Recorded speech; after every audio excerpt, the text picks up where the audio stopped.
Kira pressed her back against the cold stone wall, her three hearts hammering in perfect discord. The metallic taste of fear coated her forked tongue as she watched the Vortac champion stride through the arena's bloodied sand. His massive frame, easily twice her height, cast a shadow that seemed to swallow the dying light of twin suns. "Well, this is just fantastic," she muttered, her voice barely a whisper. "Of all the ways to die, getting squished by a glorified lizard wasn't exactly on my bucket list." The crowd's roar echoed through the amphitheater like thunder, thousands of alien voices screaming for blood, or blood specifically. The betting pools had closed hours ago, and apparently nobody had put credits on the skinny Zilrani making it past the first round. Smart money, really. Champion Gorvax raised his warhammer above his head, the weapon's surface gleaming with the neural poison that had claimed 17 previous challengers, his yellow eyes fixed on Kira with predatory hunger, and his lipless mouth curved into what might have been a smile if it weren't so terrifying. "Little insect," he growled, his voice like grinding stone, "you should have stayed in your hive." Kira's grip tightened on her energy blade, though she knew it would do about as much damage to Gorvax as a toothpick to a battleship. "Yeah, well, staying home wasn't really an option when you guys decided to turn my planet into a mining operation." She had volunteered for this madness, this gladiatorial tournament that the Galactic Council laughingly called diplomatic resolution. Winner takes all. Loser gets scraped off the arena floor. The horn blared, signaling the match's beginning. Gorvax charged forward with surprising speed for something so massive, his hammer cutting through the air with a whistle that promised pain. Kira rolled to the side, feeling the weapon's wind as it smashed into the wall where she'd been standing, sending chunks of stone flying like shrapnel. "Okay, so he's fast," she gasped, scrambling to her feet. That's not good." The champion wheeled around, his tail lashing behind him like a whip. "Stand still, pest. Let me end this quickly." "You know what? I'm going to pass on that generous offer," Kira replied, dodging another swing that would have turned her into paste. "I've got trust issues with giant reptiles who want to squish me." She activated her energy blade and made a desperate slash at Gorvax's leg, the weapon's blue glow leaving a shallow cut across his armored hide. He barely flinched. "Tickles," he rumbled, backhanding her across the arena. Kira flew through the air, her world spinning in nauseating circles before she crashed into the opposite wall. Stars exploded behind her eyes, and she tasted blood. Her energy blade clattered across the sand, its glow fading as it powered down. The crowd's cheers grew louder, more frenzied. "Get up," she wheezed to herself, struggling to her knees. "Come on, get up. You didn't come this far to become lizard food." But her body wasn't listening. Her left arm hung useless at her side, probably broken, and her vision kept blurring in and out of focus. Gorvax was approaching slowly now, savoring the moment like a fine wine. "Your species," he said, dragging his hammer behind him with a screech of metal on stone, "is weak, pathetic. You fight like children with toys." "Yeah, well," Kira spat blood, "at least we don't compensate for our inadequacies with oversized weapons." Gorvax's eyes narrowed. "You mock me? I'm stating facts. That hammer's bigger than some starships I've seen. What's next?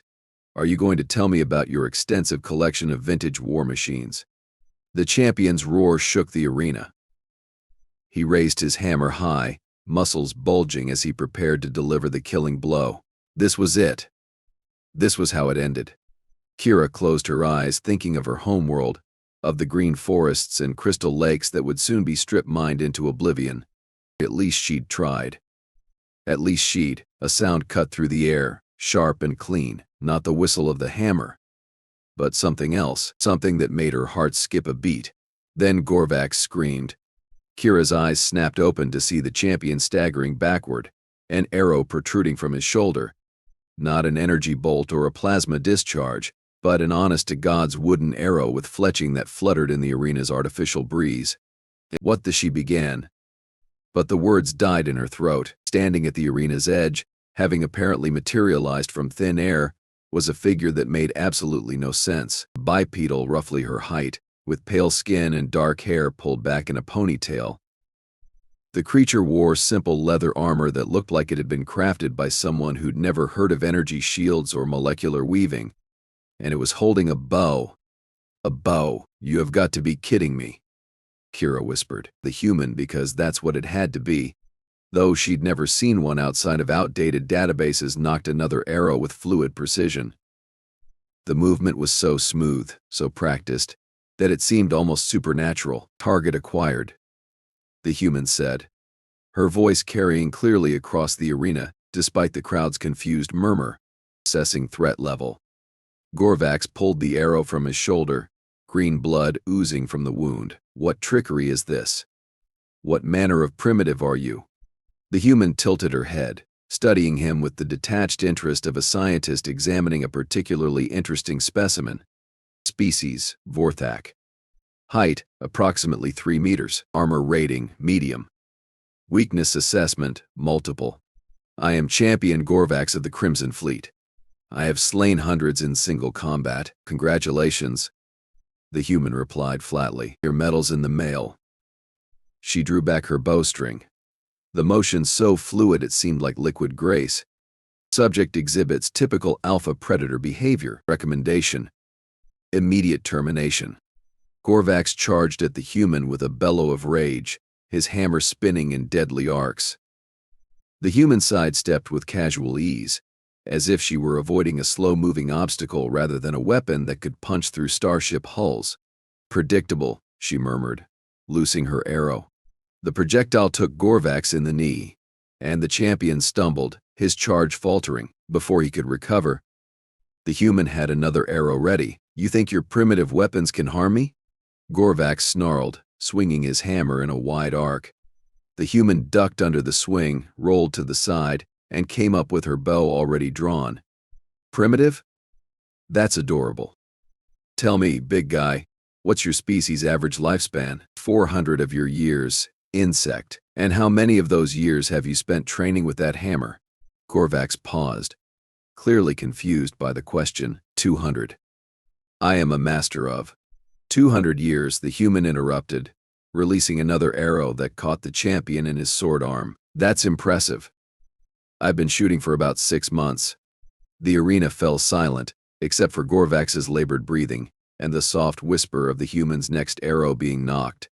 6 months, she repeated, circling the wounded champion like a predator sizing up prey. You know what I did before I picked up a bow? I was an accountant. Do you know what an accountant is, Gorvax? The champion tried to swing his hammer again, but his injured arm wouldn't cooperate. The weapon fell from his grasp, landing in the sand with a dull thud. An accountant, the human continued, seemingly oblivious to the thousands of alien eyes fixed on her, is someone who sits in a small room and calculates numbers all day. Very boring work. No excitement. No adventure. Certainly no oversized reptiles trying to squish people. She stopped circling. Bow held at the ready. But you know what accountants are really good at? Problem solving. Pattern recognition. Finding weaknesses in systems. Gorvax made a desperate lunge for his fallen weapon, but the human's arrow took him in the thigh before he could reach it. He collapsed to one knee, breathing heavily. And you, my scaly friend, the human said, drawing back her bowstring one final time, are a very flawed system.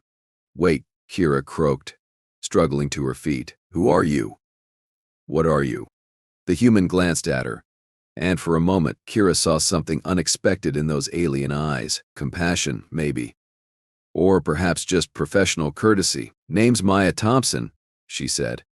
I'm from Earth, human. We're new to the galactic community, but we're fast learners. But how did you get here? Trade secret. Let's just say we've been watching these tournaments for a while, and we don't like bullies. Maya turned back to Gorvax, who was now swaying on his knees, arrows protruding from multiple wounds, especially bullies who pick on people who can't fight back. The champion raised his head, defiance still burning in his yellow eyes. You cannot defeat me with your primitive weapons. I am invincible. Maya sighed, shaking her head. You know, that's exactly what the last guy said, and the guy before him. And the 12 champions before that. She pulled back her bowstring, the arrow's steel point gleaming in the arena's lights. Here's a free lesson in human philosophy. There's no such thing as invincible. There's just hasn't met the right opponent yet. Impossible, Gorvax whispered. Buddy, you haven't seen impossible yet. Wait until you meet our engineers. They're the ones who built the ship that got me here. Spoiler alert. It doesn't run on the same principles as your technology. She released the arrow. It struck Gorvak's center mass, and the champion of the Crimson Fleet, terror of 17 worlds, fell forward into the sand. His massive form lay still, the only movement the gentle flutter of arrow fletching in the artificial breeze. The arena was silent. Then, slowly, the crowd began to murmur. The murmur grew to a buzz, the buzz to a roar, and the roar to something that might have been excitement or terror, or both. Maya lowered her bow, walking over to where Kira sat slumped against the wall. You okay there, partner? Kira stared at her, trying to process what she'd just witnessed. You just killed the champion of the Crimson Fleet, with a bow and arrow. Yeah, well, Maya shrugged, offering her hand to help Kira up. We humans have this saying, don't bring a knife to a gunfight, but sometimes, bringing a bow to a hammer fight works just fine. This is impossible, Kira said, accepting the help and wincing as she stood. The Vorthak are the most feared warriors in the galaxy. They've conquered dozens of worlds. They're supposed to be unstoppable. Maya glanced at Gorvax's still form, then back at Kira. Yeah, about that. See, there's something most species don't understand about humans. We're not the strongest, we're not the fastest, and we're definitely not the smartest. But we have one advantage that nobody else seems to have figured out yet. What's that? We're absolutely, completely, 100% insane. Maya grinned, and there was something in that expression that made Kira's skin crawl. And when you're dealing with something that's supposed to be impossible to kill, sometimes crazy is exactly what you need. The arena's announcer, a floating crystalline being whose voice boomed through hidden speakers, seemed to recover from its shock. Ladies and gentlemen, beings of all species, we have an unexpected development. The champion has fallen. The human, Maya Thompson, is the victor. The crowd erupted again. But this time the sound was different, fearful, uncertain. Maya helped Kira toward the arena's exit, moving with the casual confidence of someone who just completed a routine task rather than achieved the impossible. Come on. Let's get you to a medic. That arm looks pretty bad. Wait, Kira said, stopping despite the pain. Why did you help me? Humans aren't even supposed to be part of this tournament. Maya paused, looking back at the fallen champion. Let's just say we've been keeping an eye on things. The whole might makes right philosophy doesn't sit well with us. Plus, someone had to teach these guys that being big and scary doesn't make you invincible. But there are others, Kira said urgently. This was just the preliminary round. There are 6 more champions, each stronger than the last. And if I lose, when, Maya corrected. When you lose. Let's be realistic here, no offense. But you're not exactly built for this kind of thing. Then my world dies, Kira whispered. Maya stopped walking, turning to face her fully. What did you just say? The tournament. Winner takes all. If I lose, the Galactic Council awards my homeworld to whoever wins. Standard diplomatic resolution protocol. For a moment, Maya's expression went completely blank. Then, slowly, something dangerous flickered behind her eyes. They're gambling with entire planets? It's perfectly legal under council law. Might makes right. Survival of the fittest, all that. The strong deserve to rule the weak. Maya was quiet for a long time. When she finally spoke, her voice was soft, almost conversational. You know what? I think I'm going to stick around for a while. This tournament just got a lot more interesting. But the rules. Maya laughed. But there was no humor in it. Honey, humans wrote the book on bending rules. We've been doing it for millennia. It's practically our species' defining characteristic. She looked back at the arena, where cleanup crews were already moving to remove Gorvax's body. Besides, somebody needs to teach these champions what happens when you mess with people who can't fight back, and lucky for you, I just happen to be really, really good at teaching. As they walked through the arena's corridors heading toward the medical bay, Kira couldn't shake the feeling that she'd just witnessed something that would change everything. The human moved with predatory grace, her bow slung casually over her shoulder, and there was something in her eyes that suggested she was already planning her next move. Maya, Kira said as they reached the medical bay's entrance, what exactly are humans capable of? Maya paused at the threshold, her hand on the door. That, my friend, is a question that's about to get a very thorough answer. The door hissed open, revealing a sterile white room filled with medical equipment. But as they stepped inside, Maya's words echoed in Kira's mind, and she couldn't help but wonder what kind of chaos was about to be unleashed on the galaxy. After all, if one human with a bow could kill a champion of the Crimson Fleet, what could an entire species of them do? The answer, she suspected, was something that would make even the Galactic Council think twice about their definition of might makes right. But that was a problem for tomorrow. Right now, she had a broken arm to fix and a human to thank, a human who, she was beginning to realize, might just be the galaxy's new apex predator. 3 days later, Kira found herself in the most surreal situation of her life, which was saying something considering recent events. She sat in the tournament's luxury viewing box, her arm in a regeneration cast, watching Maya Thompson casually inspect her bowstring while 6 remaining champions glared at her from across the preparation chamber. So, Champion Brutus of the Iron Claw said, his cybernetic implants whirring with barely contained rage, you are the primitive who slew Gorvax. Maya looked up from her bow, blinking with the innocent expression of someone who'd just been asked about the weather. Primitive? That's the second time this week someone's called me that. I'm starting to develop a complex. You mock us, hissed Champion Venera, her serpentine body coiling with tension. We are the elite warriors of 1,000 worlds. Elite? Maya tilted her head. Huh. And here I thought elite meant actually good at your job. My mistake. Kira winced. She'd spent the last 3 days trying to explain human psychology to Maya, but apparently, diplomatic subtlety wasn't in the woman's vocabulary. Champion Rex, a hulking mass of muscle and scars, stepped forward. I have crushed the bones of 10,000 enemies beneath my fists. 10,000? Wow. Maya nodded appreciatively. That's actually really sad when you think about it. I mean, what kind of life leads to keeping a bone-crushing scorecard? You dare. I'm just saying, maybe consider therapy. There are support groups for that kind of thing. The tension in the room was thick enough to cut with a blade. 6 champions, each representing different species and fighting disciplines, each having conquered entire star systems, are being casually insulted by a human with a stick and string. Tournament Director Vex floated into the chamber, his crystalline form refracting the light into rainbow patterns. Attention combatants. Due to recent irregularities, the Council has authorized special tournament modifications. What kind of modifications? Asked Champion Core, his 4 arms flexing simultaneously.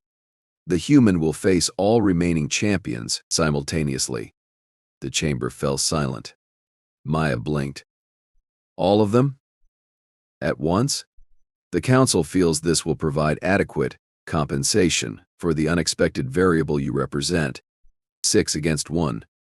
Kira stood up, her voice sharp with outrage. That's not a tournament. That's an execution. The human accepted participation voluntarily, Vex replied with bureaucratic indifference. The terms are non-negotiable. Maya stood up, slinging her bow over her shoulder. You know what? I'm okay with this. What? Kira stared at her. Maya, these aren't village bullies. Each of these champions has military experience spanning centuries. They've perfected killing into an art form, have they? Maya looked thoughtfully at the assembled champions. Centuries of experience, you say? That's fascinating. Champion Zara, her energy claws crackling with power, smiled coldly. We shall tear you apart slowly, human, make you regret your arrogance. Arrogance. Maya seemed genuinely puzzled. I'm not arrogant. I'm just observant. She pointed at each champion in turn. Rex relies on brute strength but has no strategy beyond hit things harder. Venara's serpentine physiology makes her fast but limits her attack angles. Brutus's cybernetics are impressive but create electromagnetic signatures I can track. Core's 4 arms look intimidating but actually create coordination problems. Zara's energy weapons are powerful but require charging time between bursts. And you, she pointed at the 6th champion, a silent figure in dark armor. Haven't said a word, which means you're either the smart one or you're overcompensating for something. The silent champion, Dark Bane, finally spoke. You analyze us like specimens. Because that's what you are, Maya replied matter-of-factly. You're all products of your respective military traditions. Powerful, yes. Experienced, absolutely. But predictable. Predictable? Rex roared. I am chaos incarnate. No, you're a hammer looking for nails. There's a difference. Maya walked toward the arena entrance. See, here's what you don't understand about humans. We're not products of any military tradition. We don't have centuries of proper combat training telling us what we can and can't do. She paused at the doorway, looking back at them. We're improvisers. We make it up as we go along, and that makes us very, very dangerous. The arena had been modified for the unprecedented 6-on-1 match. The space was larger, with multiple levels and obstacles.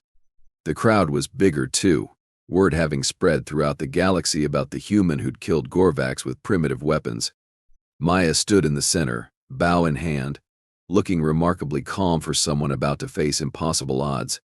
Ladies, gentlemen, and assorted species, boomed the announcer, witness the ultimate test of combat prowess. 6 champions of the Galactic Council versus 1 human primitive. There's that word again, Maya muttered. I really need to update their dictionary, the horn sounded. Day. All 6 champions moved at once, approaching from different angles in a coordinated assault that should have ended the fight in seconds. Maya disappeared, not literally, but she moved with such fluid grace that she seemed to flow between the champions like water finding the path of least resistance. Rex's massive fist punched empty air where she'd been standing. Venera's strike met nothing but shadow. Brutus's cybernetic arm whirred uselessly as it grasped at space. An arrow sprouted from Rex's shoulder.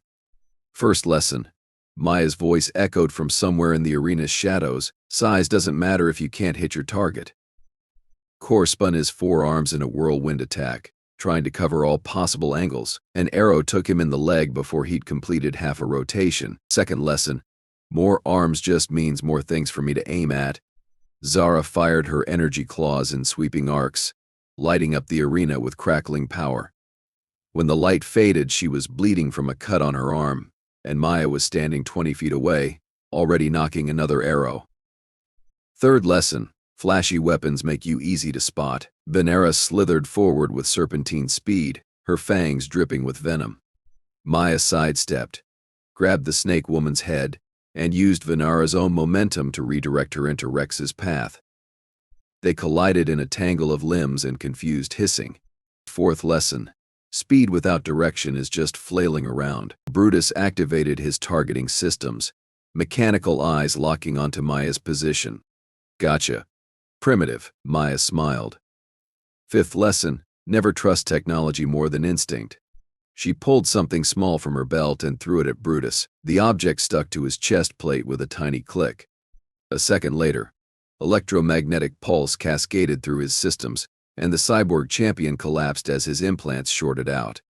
What was that? Dark Bane asked, speaking for the first time since the fight began. EMP grenade, Maya replied casually. My people invented them about 70 years ago.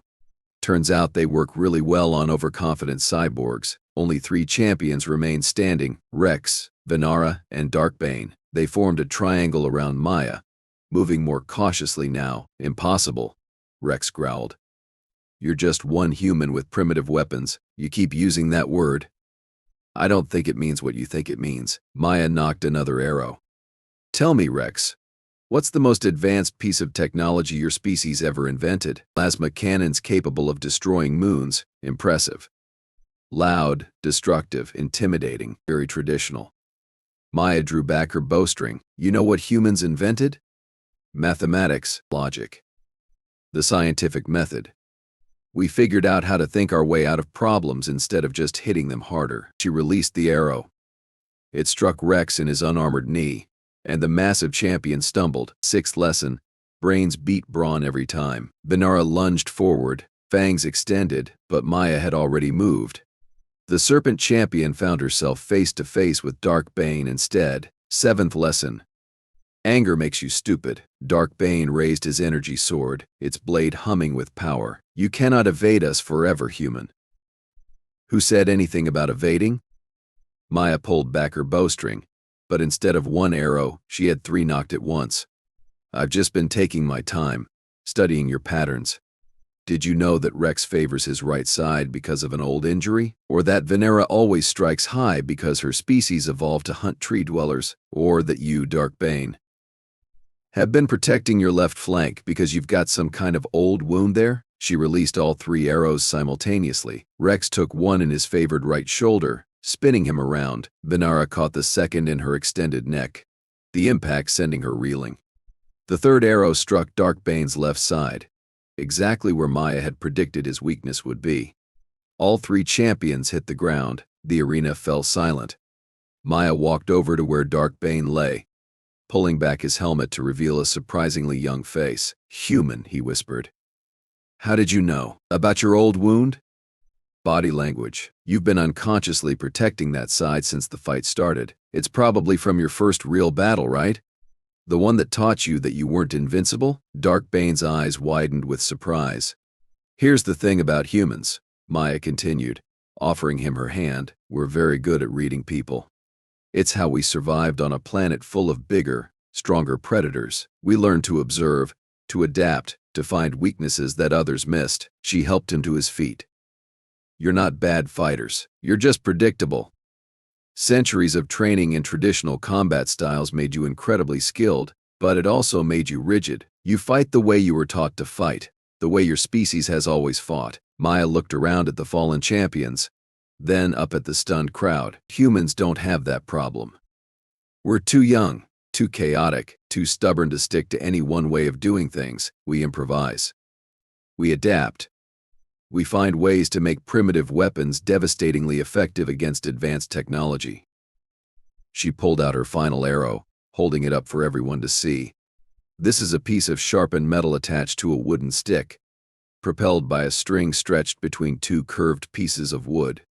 By galactic standards, it's laughably primitive. Maya knocked the arrow, drawing back her bowstring. But it's also quiet, accurate, and requires no power source. It can't be jammed, hacked, or disabled by electromagnetic pulses, and in the hands of someone who understands ballistics, trajectory, and anatomy, it's absolutely lethal. She aimed the arrow at the arena's main viewing screen, where the Galactic Council members sat in their crystalline chamber. Which brings me to my final lesson, she called out, her voice carrying clearly through the arena's perfect acoustics. The most dangerous primitive is the one who refuses to stay primitive. She released the arrow. It streaked across the arena, through the viewing screen's energy barrier, and embedded itself in the wall directly behind the council's seats. The message was clear. She could have hit any of them if she'd wanted to. The council members, beings who had ruled the galaxy for millennia, sat in stunned silence. Maya shouldered her bow and walked toward the arena exit. Oh, and one more thing, she called over her shoulder. Kira's homeworld is off limits. Permanently. Consider it under human protection. You cannot simply declare, began Council Leader Vorthan. Can I? Maya stopped walking, turning to face the council directly. See, here's the thing. You base your entire civilization on the idea that might makes right. Well, I just demonstrated that humans have might. We're just really subtle about it. She gestured to the fallen champions. 6 of your best warriors couldn't stop one human with a bow. Now imagine what 100 humans could do, or 1,000. Or the entire human fleet that's currently waiting just outside your system's sensor range. The silence in the arena was deafening. That's right, Maya smiled. And it wasn't a pleasant expression. We've been watching you for months, learning your tactics, studying your technology, mapping your defenses. Did you really think one human just wandered into your tournament by accident? Council Leader Vorthan's crystalline form flickered with alarm. This is an act of war. No, Maya replied calmly. This is diplomacy, human style. We're not here to conquer anyone or destroy your civilization. We're here to introduce a new concept to galactic politics, proportional response. She pointed at the viewing screens showing Kira's homeworld. You want to strip mine that planet? Fine. But we'll strip mine one of yours in return. You want to enslave that population? Great. We'll free 10 of your slave worlds. You want to play by might makes right rules? Perfect. We'll show you what human might really looks like. Maya turned to leave, then paused. And this is just a suggestion, you could try something revolutionary. You could try being reasonable. Negotiate fair trade agreements. Respect planetary sovereignty. Maybe even consider that civilizations should be judged by how they treat their weakest members, not their strongest. She walked out of the arena, leaving behind 6 defeated champions, a stadium full of shocked spectators, and a galactic council that was suddenly very interested in revising their diplomatic policies. Kira found her in the corridor outside, leaning against the wall with her eyes closed. Maya, she said softly. That was completely insane? Maya opened her eyes, grinning. Yeah, I know. But sometimes insane is exactly what the situation calls for. Is it true? About the human fleet? Maya's grin widened. What do you think? Kira looked at her for a long moment, then started laughing. You magnificent, terrifying creature. You bluffed them. Did I? Maya pushed off from the wall, shouldering her bow. Or did I just demonstrate that humans are really, really good at making people think they're bluffing when they're not? As they walked away from the arena, Kira couldn't help but smile. Her world was safe. The galactic balance of power had just shifted dramatically, and she'd witnessed the birth of what was probably going to be the most interesting era in galactic history. After all, if one human with a bow could change everything, what would happen when the rest of them showed up? The answer, she suspected, would be absolutely fascinating to watch. From a very safe distance,